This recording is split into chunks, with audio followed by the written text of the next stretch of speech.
Nós estamos nessa série de 40 dias no livro de Mateus, e até aqui a gente foi muito ministrado em cada palavra que foi ministrada, né, através dos pastores, através dos líderes que estão ministrando nos grupos de vida. E eu entendo que a palavra, ela vivifica as nossas vidas. E eu aprendi uma coisa, irmãos, que a gente vem para a igreja, a gente não vem aqui para receber palavras de motivação. Você não está sentado aí para receber uma palavra motivacional, até porque nenhum de nós aqui é coach, né? Nós somos instrumentos, vasos, ministros da palavra. Mas nós estamos aqui para receber palavras de transformação. Amém. E só o louvor de hoje, né? Se você prestou atenção em cada letra, o tema central foi quem? Jesus. Né? Nós procuramos isso, procuramos sempre colocar o centro que é Cristo, que é Jesus. Nós não estamos aqui para nos autopromover, nós não estamos aqui para dizer que somos melhores, que a nossa igreja é melhor que as demais. Não, nós estamos aqui para proclamar a palavra do Senhor. E quando nós entramos na palavra, nós vemos o que o Senhor tem feito nas nossas vidas. E nesses dias, né, que está antecedendo a Páscoa, né, nós temos ouvido, né, tantas palavras que nos fazem refletir, e é um tempo de reflexão. É um tempo de nós olharmos e vermos o quão importante é o sacrifício de Jesus na cruz por nós.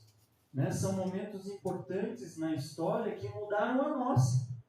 Não é uma lenda, não é uma fábula, foi algo que realmente aconteceu. E hoje nós vamos falar sobre o ministério profético e apostólico de cura de Jesus. Quantos aqui já foram curados? Amém. Amém. Né? Eu posso relatar algumas aqui, né, que eu já fui, graças a Deus, curado na enxaqueca crônica, que faz muito tempo que ela não acontece. Né? De vez em quando vem uma sinusite acompanhada de gripe, crise alérgica, mas graças a Deus está aí o pastor, né, pastor?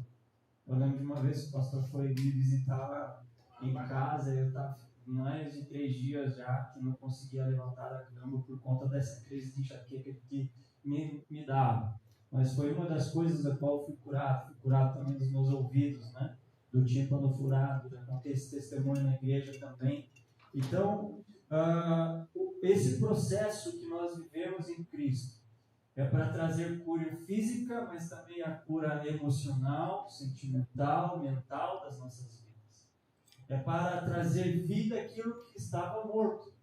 Né? Então, o livro de Mateus, nos capítulos 8 e 9, a gente vai ver vários milagres sendo relatados ali. No capítulo 5, do 5 ao 7, nós já vimos, né, até tivemos estudo com o Renê e com a pastora, que falou sobre o sermão da montanha. Então ali Jesus está ensinando, Jesus está declarando a palavra, a cultura do reino que nós vimos no seminário. Né? Então, esse ministério de Jesus, ele não foi marcado apenas por ensino, parábolas, discurso, mas toda a sua palavra era vivida de maneira real e intensa. Porque as pessoas, as multidões, elas ficavam impressionadas, admiradas e maravilhadas com os ensinos de Jesus. Por quê? Porque eles viam a autoridade em Jesus. Algo que eles não viam nos fariseus. Como a gente já viu também em outras mensagens na igreja que foi falado a respeito disso. Os fariseus, eles colocavam um jugo desigual, um jugo sobre o povo que eles não estavam dispostos a carregar. Né? Por isso que o povo, quando ouvia, as multidões, quando ouviam a Jesus, eles ficavam admirados, maravilhados por conta da autoridade de Jesus. Então, pode seguir ali, João. Olha só, vendo as multidões, Jesus subiu ao monte e se assentou. Seus discípulos aproximaram-se dele e ele começou a ensiná-los. Aqui me chama muito a atenção, irmãos, a questão que os discípulos aproximaram-se dele. Aí eu quero fazer a primeira pergunta. Você tem se aproximado de Jesus?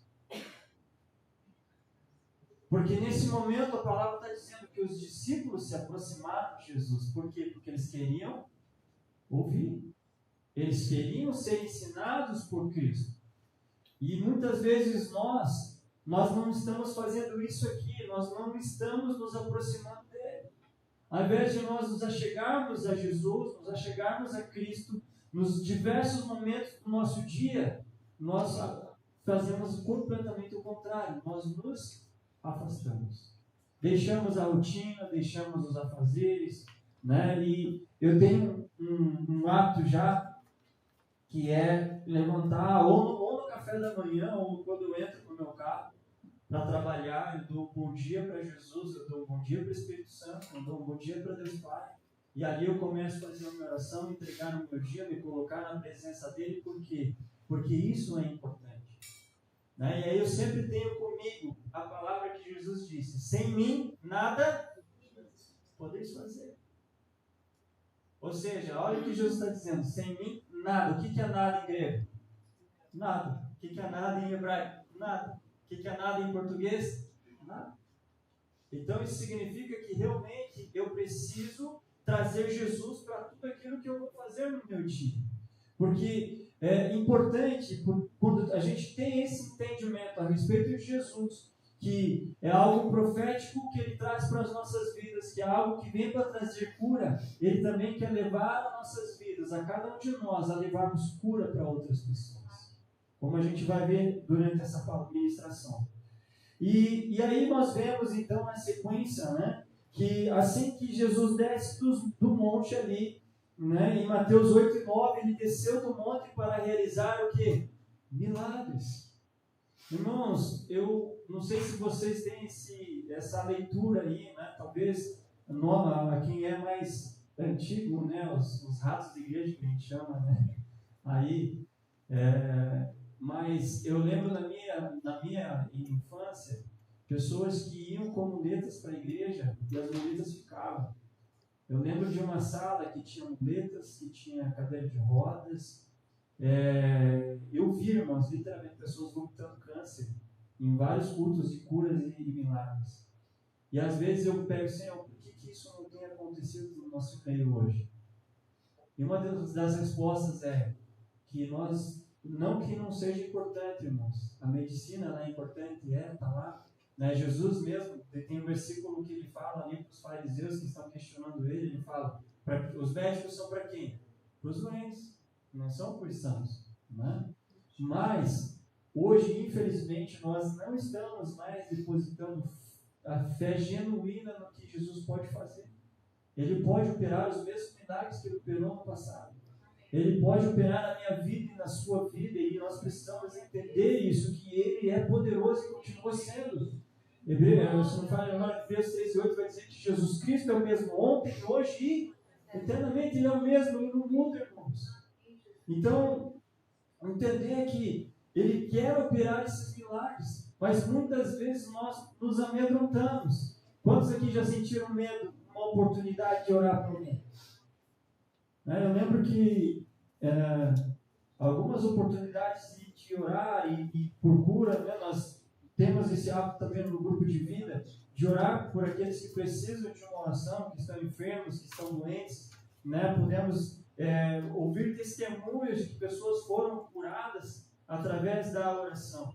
E nós precisamos continuar acreditando nisso. Mas nós precisamos ter convicção e não deixar que a dúvida venha sobre as nossas vidas. Então, quando Jesus desce do monte, lá em Mateus 8:1, quando ele desceu do monte, grandes multidões o seguiram. Mas aqui, quando eu olho para a multidão, eu vejo muitas pessoas que escolheram ser multidão. A gente olha para a palavra de Deus, nós vamos ver sempre Jesus, os discípulos e as multidões.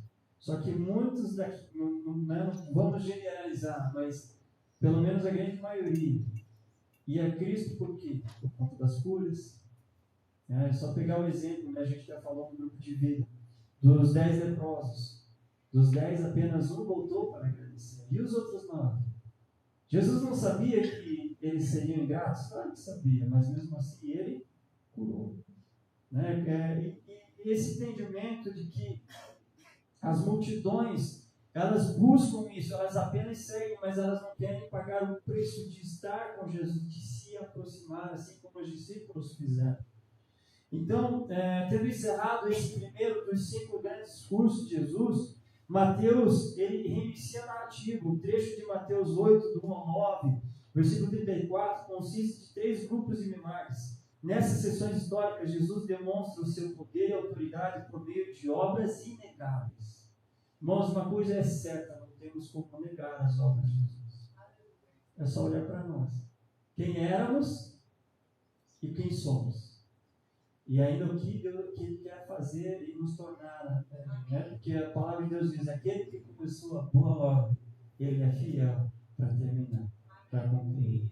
Então, para que Ele possa fazer isso, nós precisamos deixar que essa obra seja concluída. Então, o ministério de ensino de Jesus Cristo, ele é acompanhado de obras. E há um versículo, eu não lembro se é Tiago, está em Timóteo, que fala que a fé sem obras, ela é morta.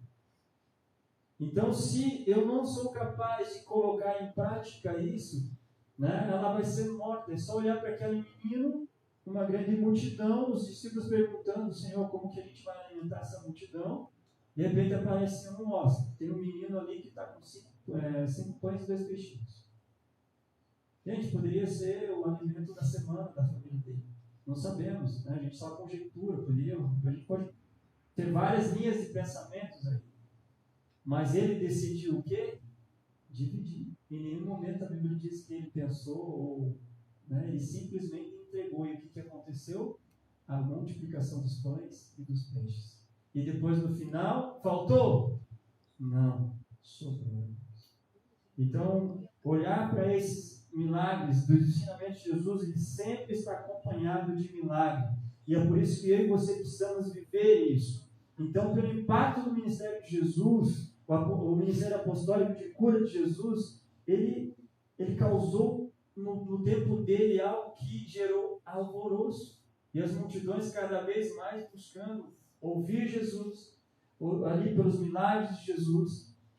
E aí a notícia deste acontecimento, lá em Mateus 9:26, a notícia de um dos acontecimentos, né? Aqui está falando especificamente, irmãos, no contexto da filha de Jairo. Né? Jesus chega lá e o pessoal já tocando as músicas, né, fúnebres ali, já aquela coisa toda, né? Ali havia toda uma cultura de tocar flautas e o bolo e o choro, né? Enfim. Mas aí Jesus pega e que Jesus fala ali? Que ela não estava morta, mas sim dormindo. E muitos riram de Jesus. Irmão, você acha que não vão tirar sarro da gente? Claro que vão tirar de Jesus, que é o Rei dos Reis, que estava ali, né, operando grandes milagres. Às vezes, o medo de tirar sarro da gente nos impede muitas vezes de orar, nos impede muitas vezes de evangelizar. O que vão pensar de mim? Não, irmãos, não importa o que vão pensar. Mas se você tem convicção de quem é Jesus, do que aquilo que ele pode fazer, o milagre pode acontecer. Amém? E aqui, né, então, esse acontecimento, né, ele se espalhou por toda aquela região. Imaginou você orar por alguém, a pessoa ser curada, e daqui a pouco as pessoas estão indo lá na tua casa, nossa, você orou para o meu amigo lá, ele foi curado, e ora por mim também. Né? Isso aí é para acontecer, irmãos. Né? Jesus mesmo falou, se creres em mim, obras maiores farás. E o primeiro ponto que a gente quer tratar aqui hoje disso, né, do tema desse ministério apostólico de cura de Jesus, primeiro ponto é amar a todos com compaixão e empatia. Então, irmãos, a gente vê muito isso em Jesus. Aonde ele chegava, né, Mateus 9, 35, 36, se não falo memória, Jesus ele olhava para as multidões e tinha grande compaixão delas. Jesus ele sentia a dor dessas pessoas. E essa semana, irmãos, teve um dia dessa semana que eu fiquei bem reflexivo, né? Até comentei com a Beth. Foi um dia de pegar muitas pessoas idosas com muita dificuldade de andar, de se locomover, e muitas delas sozinhas, ou com bengala, ou com andador, né? E a dificuldade e os relatos disso, né? E a gente vê também que há várias circunstâncias que levaram a pessoa a estar daquela forma, né? E quando a gente olha essas situações, natural a gente vai oferecer ajuda, a gente quer ajudar, a gente quer. E uma delas, ela morava bem na Baixada, sabe aquele terreno rampado, mas né, que você entra para baixo e para sair tem que ser subindo. E eu comecei eu escutei uma conversa, mas cadê ela? E olhando assim, eu coloquei o carro um pouquinho para frente. Só que o portão estava trancado, não tinha como eu entrar para ajudar ela a subir. E demorou alguns minutos para ela conseguir chegar. Então, irmãos, o que eu quero colocar aqui é, diante dessas circunstâncias, o que Jesus espera de nós?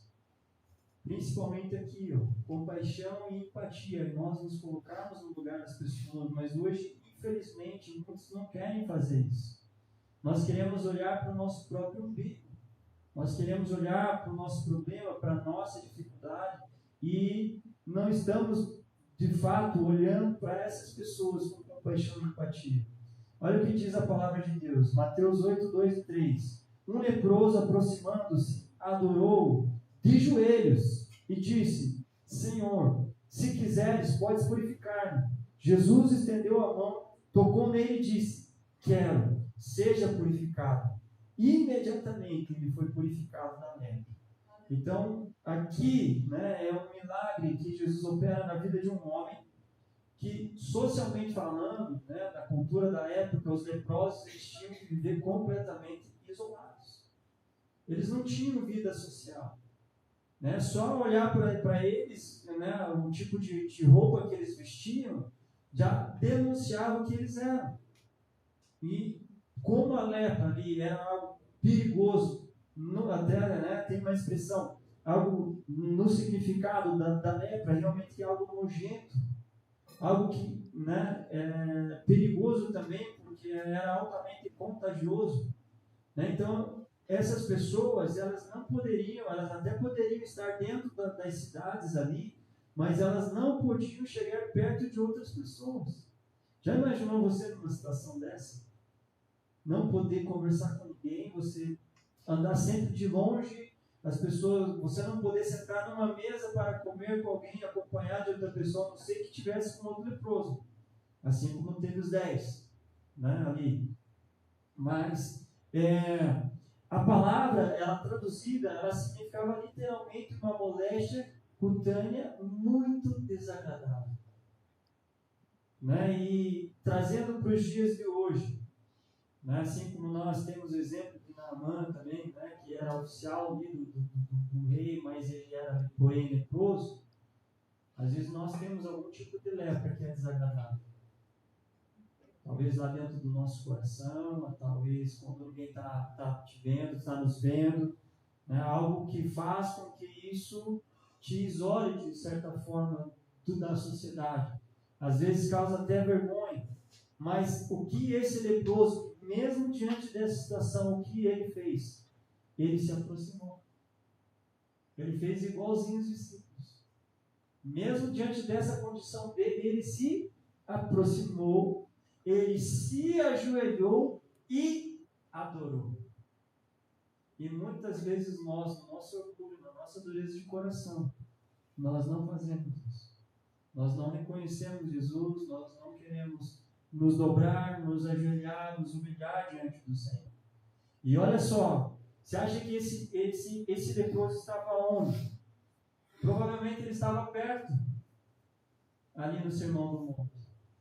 Provavelmente ele ouviu e viu vários milagres acontecer e ele reconheceu. E aí ele chega para Jesus e fala: olha, se quiseres, tu podes me curar. E ele reconheceu, ele já estava ali reconhecendo todo o poder de Jesus. Né? E aí o que Jesus fala? Jesus pega a tua caneta, tocou nele, né? Porque todo aquele que tocava, além do risco de ficar com lepra também, né? Era considerado impuro. E Jesus tocou. E Jesus fala para ele: sim, eu quero ser curado. Irmãos, o que você precisa hoje? que você quer que Jesus faça hoje? Jesus fala, eu quero te curar, eu quero transformar a tua vida. Eu quero trazer vida àquilo que está morto, eu quero trazer alegria no meio da tristeza, eu quero trazer ânimo onde há desânimo. Ele quer trazer transformação, irmãos. E nós precisamos confiar nisso. E aí, dentro dessa dinâmica aqui do leproso, né, ela traz alguns detalhes bem interessantes, né, que é justamente o fato de se aproximar. Jesus permite que o leproso se aproximasse dele. Então aqui eu entendo, irmãos, não tem restrição para Jesus. Jesus, ele não faz acepção de pessoas. Talvez você esteja vivendo um momento difícil na sua vida, seja ela qual área for. Mas Jesus, ele permite que nós possamos nos aproximar dele. Adorar a ele. O leproso demonstrou que reconhecia a autoridade e o poder de Jesus. Às vezes a gente quer colocar como se a situação é tão difícil para Jesus, né? Não, acho que aqui Jesus mesmo declara, tudo é possível ao que crê. Irmãos, por isso que nós temos que ter muita consciência a respeito da nossa fé. Nós não podemos em momento algum deixar de confiar no Senhor. Muitas vezes eu falo por mim, porque tem situações que eu quero usar a minha força até o último momento, onde eu tenho força para fazer, para correr atrás, para conseguir resolver, dentro daquilo que eu considero como o meu limite, eu procuro fazer. E eu entendi que muitas dessas vezes que eu quero tomar controle, que eu quero usar toda a minha força, eu estou impedindo o agir do Senhor. Eu estou impedindo Ele de fazer o melhor por mim, muitas vezes. E quantos de nós não fazemos isso? Nós queremos fazer do nosso jeito, da nossa maneira. Mas tudo que nós precisamos fazer é pegar o exemplo desse irmãos e reconhecer que Jesus pode, no estalar de Deus, apenas com uma palavra, mudar a história da nossa vida. Amém? E o foco é que Jesus responde ali, para que ele fosse purificado. Aquilo que estava atrapalhando a vida daquele leproso, de viver uma vida digna, Jesus purifica. O que você precisa que Jesus purifique na sua vida hoje? Olha essa frase. Se você quer uma definição de amor, não vá ao dicionário, vá ao Calvário. Ali é a maior definição de amor que nós encontramos. E o segundo ponto, irmãos, dessa palavra é aplicar o dom da fé. Olha só a fé aqui. Olha Mateus capítulo 8, versículo 8 a 10, vai dizer assim. Respondeu o centurião, Senhor, não mereço receber-te debaixo do meu teto, mas dize apenas uma palavra e o meu servo será curado. Ao ouvir isso, Jesus admirou-se e disse aos que o seguiam, digo a vocês a verdade, não encontrei em Israel ninguém com tamanha fé. De quem nós estamos falando aqui? Do centurião. E dentro dessa palavra, nós olhamos para esse centurião, Jesus até faz menção de ir até a casa do centurião. Mas esse centurião, ele era chefe de 100, por isso que tem o nome de centurião. Ele era responsável por 100 homens abaixo dele, ali no exército romano. E ele fala para Jesus que ele também é sujeito à autoridade. E ele fala ali, ele usa fala para um servo, vai, ele vai, digo para o outro, vem, e ele vem. E aí ele fala para Jesus, eu não sou digno que o Senhor entre na minha casa, mas manda apenas uma palavra, e o meu servo vai ser curado. Sabe, irmãos, nós precisamos ter essa fé genuína e verdadeira, sem nenhum tipo de dúvida. Olha esse centurião romano, ele não era de Israel. E Jesus, ele fala, olha, essa fé eu não encontrei nem em Israel. Irmãos, é algo que a gente precisa fazer essa pergunta. Será que Jesus está encontrando essa fé? Será que Jesus está encontrando essa fé em nós? Essa fé genuína, essa fé simples e verdadeira, que crê nele e saber que ele pode fazer, sem impedimento algum, sem dificuldade nenhuma. Entender que para Jesus não tem nada difícil. Entender que para ele não tem nada impossível. Entender que realmente para ele tudo é possível, irmãos, a partir do momento que nós cremos. Não é o que ele falou lá para Marta e Maria: olha, se vocês crerem, verás a glória de Deus. E Lázaro foi ressuscitado. Então, para nós vermos a glória de Deus, para nós presenciarmos os milagres, nós precisamos crer. E Jesus mesmo vai falar: quando eu voltar, porventura acharei eu fé na terra. Quantas pessoas estão deixando de acreditar? Jesus nem vai voltar mais. Né? Ou esqueceu de mim. Quantas pessoas estão declarando isso? Jesus nem lembra que eu existo, nem, né? Estou aqui eu sozinho mesmo. Não, irmãos, Deus, Ele está vendo, Ele está no controle de todas as coisas. E a qualquer momento Jesus vai voltar. E aí, Ele vai encontrar fé em nós? Será que Ele olhando para a igreja Vida Abundante, será que Ele está olhando que a fé é suficiente, que nós vamos conseguir concluir a obra com êxito, com louvor e de forma sobrenatural? Então aqui, irmãos, tenha uma fé profunda, simples, como o centurião. Nessa situação, Jesus estava se preparando para visitar o céu. Sim ou não? E aí que me fala, para ficar gravado, Senhor, fala uma palavra. Uma palavra. Então a gente precisa ter essa fé profunda. Terceiro ponto é discernir sobre batalha espiritual. Olha o que diz a palavra de Deus. Entrando Jesus na casa de Pedro, viu a sogra deste, de cama, com febre. Tomando-a pela mão, a febre a deixou. E ela se levantou e começou a servir. Ao anoitecer, foram trazidos a ele muitos endemoniados. E ele expulsou os espíritos com uma palavra. E curou todos os doentes. Irmãos, aqui não ficou ninguém sem ser curado, ninguém sem ser liberto. E o mais interessante, né, as formas como Jesus curava, né, não foi igual. Né? Está lá a sogra de Pedro com febre, talvez deitada no sofá, na cama, Jesus vai lá, pega ela, não fala nada. Só pega ela, levanta ela é curada de uma maneira tão simples. Né? A febre a deixou e no mesmo instante ela começou a servir todos que estavam lá. Né? Sem Jesus ter falado absolutamente nada, só pegou a palavra. E aí, na sequência, começaram a trazer muitas pessoas endemoniadas e enfermas, e ele foi expulsando os espíritos com uma palavra e curando todos os doentes. Irmão, é incrível Jesus. Né? Eu fico, às vezes, conversando com Jesus no carro, e eu mando assim: mas se você me ver sozinho no carro, sem passageiro, mas falando, pode ter certeza de uma coisa, estou falando com Jesus. Né? Para mim é assim, realmente eu converso mesmo. Até quando eu tinha, acho que, eu não lembro agora, ali na minha juventude, eu estava andando pela Avenida Iraíma em Pinhais, e alguém me viu falando sozinho. Né? Daí foi lá e falou para minha mãe, né? Acho que até nunca mais conversei com ela sobre isso.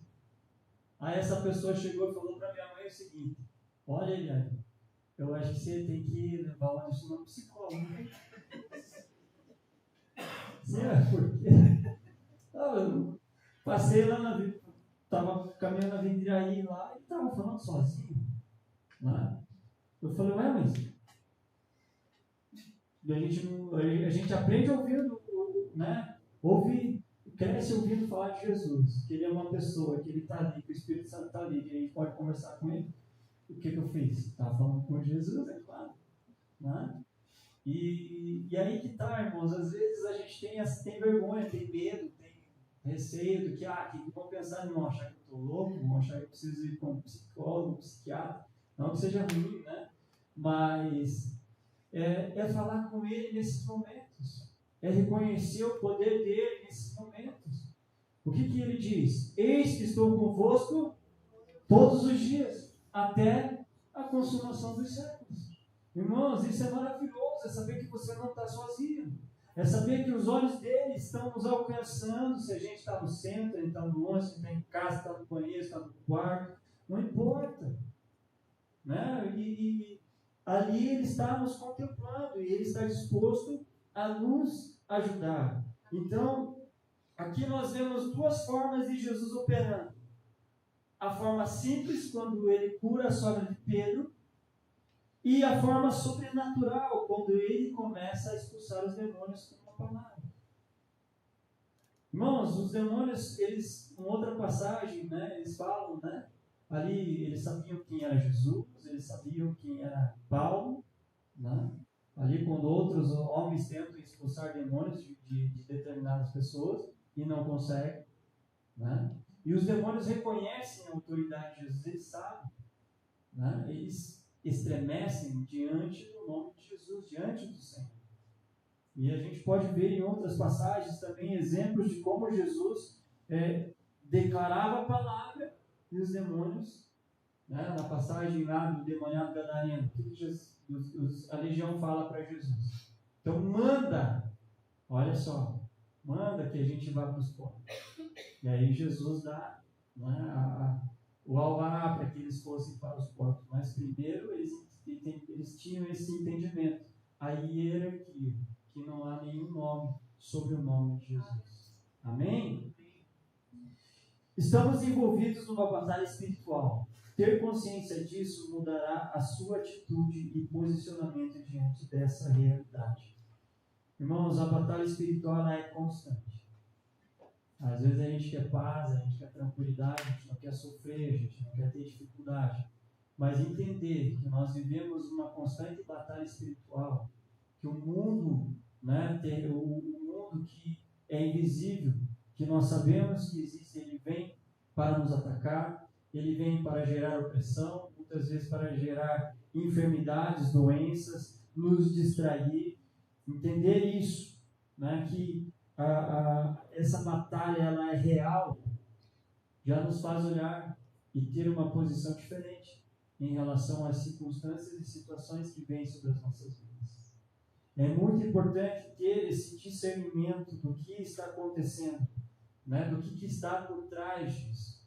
Hoje nós vemos uma geração intolerante, uma geração impaciente, uma geração que imprudente e irresponsáveis, né? A gente olha por exemplo, no trânsito mesmo, eu vejo situações muito complicadas de pessoas que querem, né, até mesmo partir para agressão física por conta de trânsito, porque furou, porque cortou, porque, né, enfim, várias coisas que se a gente for fazer a leitura, são coisas que muitas vezes vêm sim para tirar a nossa paz, mas que nós precisamos estar atentos, vigilantes, né, e entender esse momento espiritual que nós estamos vivendo.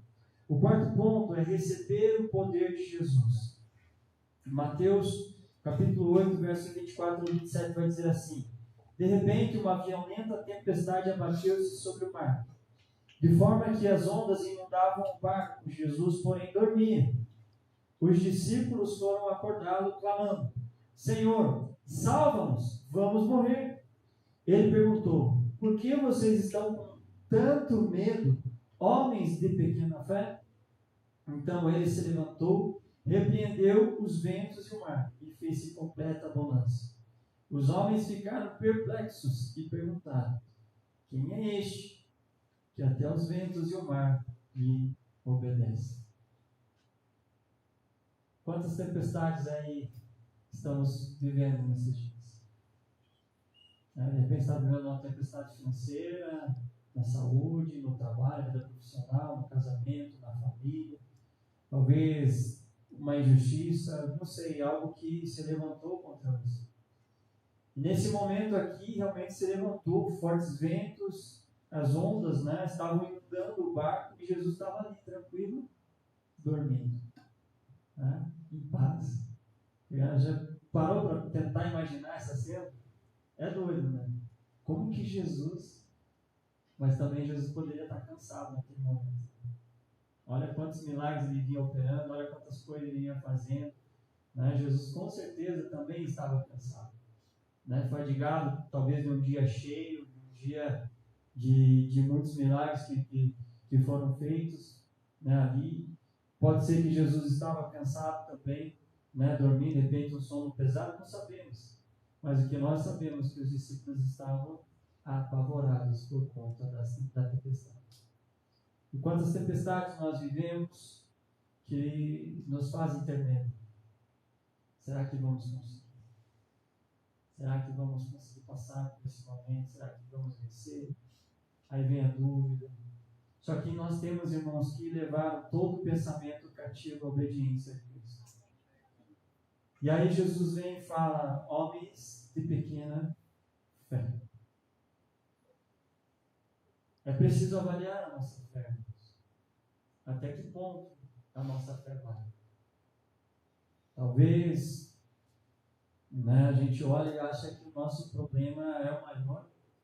De repente, quando você começa a olhar a sua volta, você diz: cara, eu não tenho problema.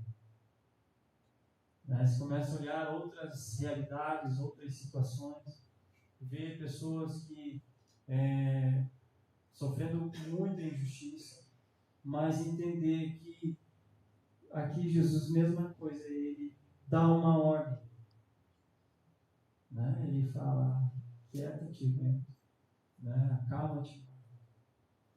E eles continuaram navegando tranquilamente. Irmãos, o que nós precisamos é que Jesus esteja no nosso barco. Independentemente da tempestade, nós precisamos que Ele esteja no nosso barco, para que no momento em que talvez vier o medo, vier assim, esse receio de não conseguir falar: Jesus, socorre. Amém? Então, o modelo de discipulado de Jesus é dar poder para os seus discípulos. Por isso que antes da grande comissão, Jesus afirma: foi-me dado toda a autoridade no céu e na terra. Portanto, vão e façam discípulos de todas as nações. Então, esse mesmo poder aqui, irmãos, que os discípulos estão vivendo, vendo claramente Jesus fazendo, ele é um modelo, ele serve de modelo para nós. De entender que nós somos limitados, sim, mas Jesus, ele não é. Ele é completamente ilimitado. E muitas vezes nós queremos reduzir o poder de Deus à nossa capacidade. E nós precisamos ter esse cuidado e entender realmente essa palavra. Jesus está declarando aqui: foi-me dado toda a autoridade no céu e na terra. Então ele continua tendo autoridade sobre a terra. Ele não perdeu a autoridade sobre a terra. Sabe, e até compartilhamos nessa semana também no grupo de vida a respeito do versículo que fala: aquietai-vos e sabei que eu sou Deus. E Deus, ele continua dizendo assim: serei exaltado na terra. Então, irmãos, tudo isso que nós temos vendo aqui no Brasil, no mundo acontecendo, as guerras, as injustiças, corrupção, tudo isso vai passar. E um dia vai chegar esse dia onde ele vai ser exaltado na terra. Porque a palavra declara que todo joelho se dobrará e toda língua confessará que Jesus Cristo, ele é o Senhor. Nós precisamos crer nisso. Nós também recebemos a autoridade de Jesus na medida em que decidimos nos comprometer com a sua missão em obediência. A missão foi dada não para pastores somente, não para apóstolos somente. Não, irmãos, a missão foi dada para cada um de nós. Só que nós temos um hábito, muitas vezes, espiritualizado. Não, mas Jesus não falou comigo, mas... Está escrito na Bíblia? Então quer dizer que algumas coisas Jesus falou e outras não? Algumas coisas estão na Bíblia, isso aqui me serve, isso aqui não. Irmãos, é para todos nós.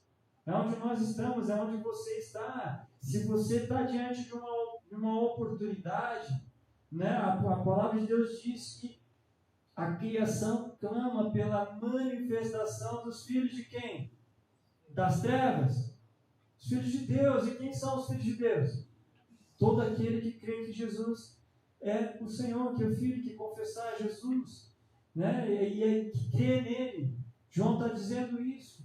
A todos quantos creram nele, deu-lhes o poder de serem feitos filhos de Deus. Você crê?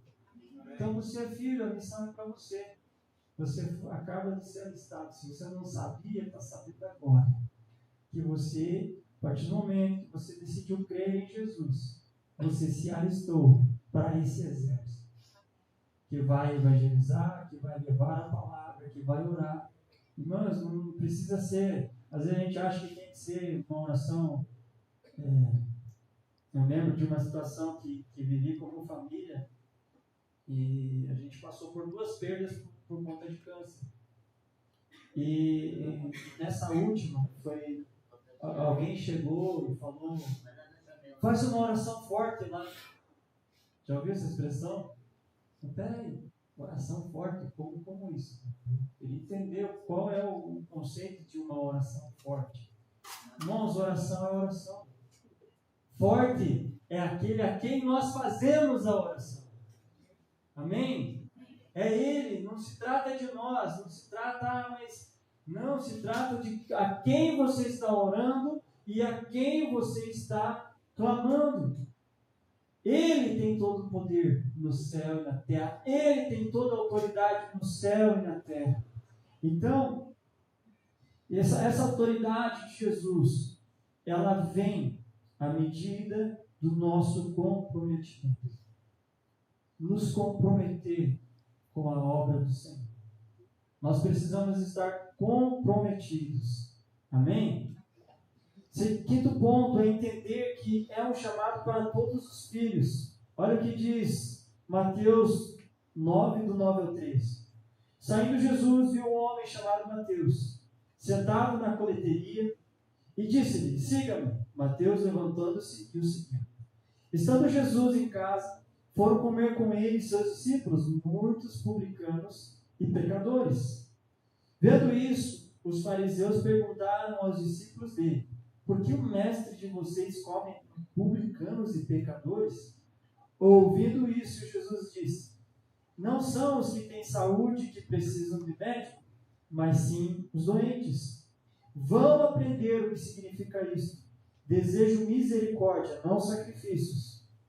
Pois eu não vim chamar justos, mas pecadores. Mateus, o que ele era? Ele era publicano, ou seja, funcionário público. É isso que Mateus era. E além de ser funcionário público, ele desempenhava uma função que muitos não gostavam na época. Ele era cobrador de impostos. E nesse contexto, né, ali haviam, não muda o cenário, né, a gente pode ver hoje, que muitos até mesmo cobravam impostos de forma legal, mas além daquilo que era de fato, e muitos ainda lesavam o povo mesmo sem o consentimento, sem a ciência do governo, ou seja, suborno. Né? Então hoje não difere do cenário que nós vivemos, principalmente hoje no Brasil. Né? A gente vê pessoas recebendo suborno, pessoas se corrompendo, cobrando além daquilo que deveria cobrar, né? Levando vantagem. Então Mateus, ele fazia parte desse público, fazia parte desse meio. E aí Jesus chama ele. Só que quando Mateus é chamado por Jesus, você acha que ele continuou praticando as coisas que ele praticava? Não. O que aconteceu na vida dele? Uma transformação. Isso nos mostra, irmãos, que o propósito de Jesus era ter um apóstolo vindo dessa classe para mostrar assim, a toda e qualquer classe, não importa qual, ele tem o poder para transformar. Ele tem esse poder, irmãos, de transformar a nossa vida. E também para que ele fosse um instrumento especial para alcançar essa classe de homens. E sabe o que essa classe significava para os fariseus? Os fariseus classificavam esses homens como homens sem esperança e sem direito ao arrependimento. Olha que doideira, né? Ou seja, eles eram completamente excluídos, eles não eram bem vistos. E aí, quando Jesus está ali nesse jantar com eles à mesa, ele gera esse questionamento dos fariseus. Mas como assim? O mestre de vocês está sentado no meio desses caras aí? Quem são esses caras? Né? E muitas vezes, irmãos, nós precisamos cuidar para nós não sermos igual aos fariseus. A gente quer classificar quem merece e quem não merece. Aí quando eu olho para Ananias, quando Deus vem e fala com Ananias a respeito de Paulo, irmãos, já se colocou no lugar dele, né? Para quem conhece a história, Paulo ele estava perseguindo os cristãos. A Bíblia fala que ele respirava ameaça de morte contra os cristãos. E para Paulo ele estava fazendo aquilo que era correto. Só que quando Paulo cai do cavalo, lá na estrada de Damasco, ele fica 3 dias sem visão. Né? E aí o que nesse meio tempo, né, vem, fala com Ananias. E pensa ao lado de Ananias, mas esse cara torturou meus irmãos. E ele veio para cá para nos prender e agora eu vou ter que ir lá. E aí o que o Espírito fala para ele? Fala para ele que Paulo seria um vaso de honra. E aí quando Ananias chega até Paulo, ele chama Paulo de irmão. Mas eu não sei se eu agiria dessa forma. Né? Porque muitas vezes a gente quer ser justiceiro, né? A gente justiça própria. E como eu falei, classificar quem merece, quem não merece, quem é digno e quem não é. Mas a gente precisa entender que Jesus morreu por todos. E que para ele não há acepção de pessoas. Então, é como a gente falou ali, né? Você não está tão longe onde a mão de Deus não possa te alcançar. Se você for para a China, a mão do Senhor pode te alcançar lá. Se você for para o Peru, a mão do Senhor pode te alcançar lá também. Ou seja, não importa onde você vai estar. Amém? Jesus mostrou que não há quem não possa arrepender-se e que do meio dos homens mais vis Deus pode tirar quem quiser para ser usado. Amém? Até aquele amigo seu lá, que talvez você veja assim, cara, esse aqui não tem mais jeito, irmão da família, não sei. Tem jeito sim para ele é poderoso, amém? 6º ponto é preparo espiritual.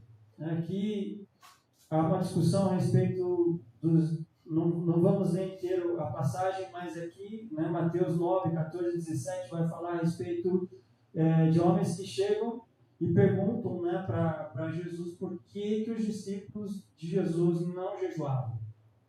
Né? Por que eles não jejuavam? E aí Jesus responde para eles, né, porventura, né, vai estar de luto se o noivo está com eles. E aí Jesus declara ali que haveria os dias quando o noivo lhes fosse tirado, aí sim eles iriam jejuar. Mas o que eu quero trazer aqui é que o jejum faz parte do preparo espiritual. Nós precisamos ter o conhecimento da palavra, nós precisamos do relacionamento com Deus, que é através da oração, mas também nós precisamos desse preparo espiritual ali a partir do jejum.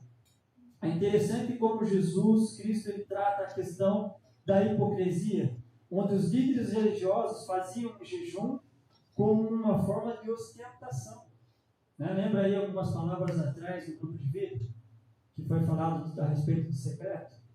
Né? Quando você for orar, entra no teu quarto, secreto. Quando você for ajudar alguém, algum necessitado, é no secreto. Né? Tua mão esquerda faz, a direita não precisa saber, ou seja, não precisa anunciar. Quando você for jejuar também, como os fariseus faziam, né? Eles ficavam com a cara batida, eles queriam mostrar que estavam jejuando. Ou seja, a motivação deles era ostentar o jejum.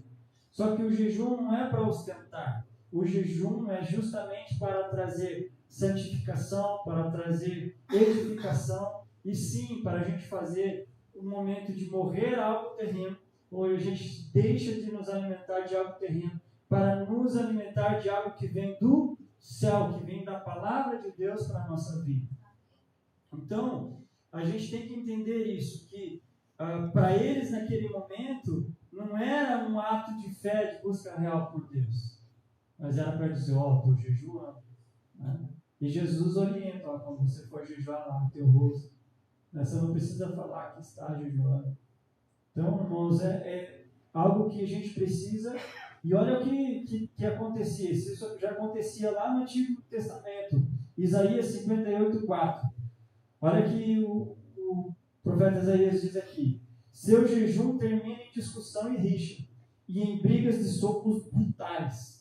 Aqui já tinha um MMA gospel. Se você não sabia, aqui rolava um MMA gospel depois do jejum. Que doideira, né? Socos brutais. Vocês não podem jejuar como fazem hoje e esperar que a sua voz seja ouvida no alto. Ou seja, irmãos, tenha a maneira correta.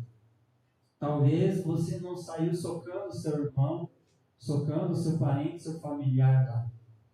Mas quem sabe no momento de jejum, ao finalizar o jejum, você falou mal de alguém, você denegriu a imagem de alguém para outra pessoa. E você acha que diante dessa situação, você acha que o Senhor vai ouvir a nossa voz? Será que Ele vai ouvir a nossa oração? Será que Ele vai receber esse momento de jejum? Não, não vai. Então, quando você for fazer um voto de jejum, pense nisso. Ao tirar algo da terra, coloque algo do céu. Então, irmãos, a gente precisa tomar sempre esses cuidados. Às vezes a gente fica, talvez venha aquele momento assim, mas será que Deus não está ouvindo a minha oração? Poxa, olha, eu estou orando, estou jejuando, estou lendo a Bíblia. Mas será que todas as demais coisas, elas estão em concordância com esse momento? Será que ela está em concordância com a vontade de Deus? Então veja só, nós devemos buscar nos preparar espiritualmente para vivermos segundo o propósito de Deus e não segundo a nossa vontade. Então, nós temos a disciplina espiritual e ela é fruto do quebrantamento e dependência. E para finalizar, irmãos, a importância do nosso sim ao Senhor. Mateus 9, 35-38. Jesus ia passando por todas as cidades e povoados, ensinando nas sinagogas, pregando as boas novas do reino e curando todas as enfermidades e doenças. Ao ver as multidões, teve compaixão delas, porque estavam aflitas e desamparadas, como ovelhas sem pastor. Então disse aos seus discípulos: a colheita é grande, mas os trabalhadores são poucos. Peçam, pois, ao Senhor da colheita que envie trabalhadores para a sua colheita. E aqui, irmãos, eu quero parar um pouquinho, justamente na palavra trabalhadores. E aí, eu faço sempre um paralelo. Você é um trabalhador ou um voluntário? Felipe, com certeza, ele não é voluntário na empresa dele, né, Felipe? Tem que ralar, tem que trabalhar, tem que... E às vezes, irmãos, a gente cai numa questão do linguajar de hoje, né, o voluntariado. E só que aqui, irmãos, o reino de Deus, ele não é feito de voluntariado. O reino de Deus, ele é feito de trabalhadores. E entender que tudo que Jesus fez, ele não pediu nada em troca. Cada milagre que ele operou, cada endemoniado que foi liberto por ele, né? Cada pessoa que foi transformada por ele, ele não pediu nada. E Jesus, ele não veio como um voluntário até, ele veio como um trabalhador. E tem um versículo que Jesus fala: meu pai até hoje trabalha. Entender que nós não fazemos hora extra. Às vezes, tem uma programação a mais, um seminário a mais, algo a mais, uma agenda a mais. Né? Isso aqui não é uma questão de voluntariado, mas é uma questão de trabalho. É trabalhar trabalhar no reino. Trabalhar requer muitas vezes renúncia. Né? Ou todo mundo levanta de manhã, nossa, eu tenho que trabalhar, que alegria, que felicidade. Nem todo dia é assim. Tem dias que a gente quer ficar na cama. Tem dias que a gente não quer nem sair de casa. Né? Mas mesmo assim, né, você tem um compromisso, você tem que ir trabalhar. Faça chuva, faça sol, faça calor, faça frio, tem um compromisso. Você assinou um contrato que você tem que estar lá de X horas até tal hora. Só que no reino, irmãos, não é assim. No reino eu não sou assim, uma posição agora e amanhã já. Não, amanhã agora eu sou. Agora eu sou crente só domingo. Amanhã é segunda-feira, amanhã é vida normal, vida que segue. Não é assim. A gente precisa estar comprometidos. E aí que Jesus aqui, esse momento, Jesus olhando para as multidões, né? E Jesus ali pregando as boas novas para eles, mas ele olhava para essas multidões e via elas aflitas e desamparadas. Quantas pessoas aflitas e desamparadas passam por nós todos os dias? Todos os dias. E aí, temos sido testemunhas? Estamos trabalhando pelo reino, orando. Né? Às vezes uma oração pode mudar tudo. Uma única, simples oração. Né? Eu lembro que um dia eu estava no café e o pastor José chegou lá. Lembra desse dia? Chegou lá, estava lá, começando a conversar, simplesmente foi lá e fez uma oração. Né? Sem saber de nada, orou, me abraçou e foi embora. Não, vim aqui sentir de vir aqui orar por você. Gente, você não faz ideia. Assim, eu fiquei assim, ô Jesus, a me dedurou lá. E é assim, irmãos. Deus quer nos usar. O Espírito Santo quer nos usar para esses momentos. Amém? Então, dizer o seu sim para Deus é mudar radicalmente não apenas a história da sua vida, mas transformar completamente a vida de muitas pessoas. E o nosso chamado, ele custa tudo. Pode colocar em pé?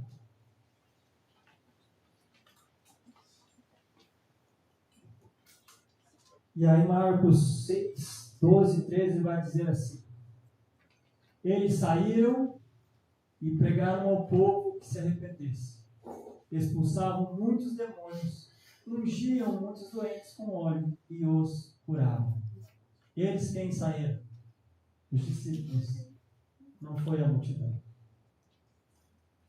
E aí Jesus fala para os discípulos: orai, para que o Senhor mande mais trabalhadores e não voluntários. O reino precisa de trabalhadores e não de voluntários. Entender que nós, no louvor aqui, irmãos, nós não estamos aqui na função de voluntários, nós estamos trabalhando. Talvez vocês não vejam, mas exige tempo de ensaio em casa, de dedicação, de estudar o instrumento, de estudar a música. A gente chega, tem, né, aqui o ensaio antes do culto, é trabalho. Não estamos aqui para nos aparecer, ministrar a palavra. É um tempo de preparo também, não é assim de qualquer maneira. Né? Tudo na vida, correr 42 quilômetros do dia para a noite. Você vai se preparar para isso. Eu quero dizer para você que nós estamos nos preparando para uma eternidade. A pergunta é: com quem você quer passar essa eternidade? E quem você quer levar para essa eternidade? Jesus não faz acepção de pessoas. Então nós não podemos também fazer acepção. Porque aqui diz, pode dizer como ali João, que eles saíram e pregaram ao povo que se arrependesse. Eles expulsaram muitos demônios, ungiram muitos doentes com óleo e os curaram. Então aqui não está dizendo uma classe apenas de pessoas. Povo é povo. Seja rico, seja pobre, seja homem, seja mulher, seja criança, adolescente, jovem. Feche seus olhos. Senhor, a tua palavra ela nos exorta, ela nos corrige, ela nos direciona, Senhor.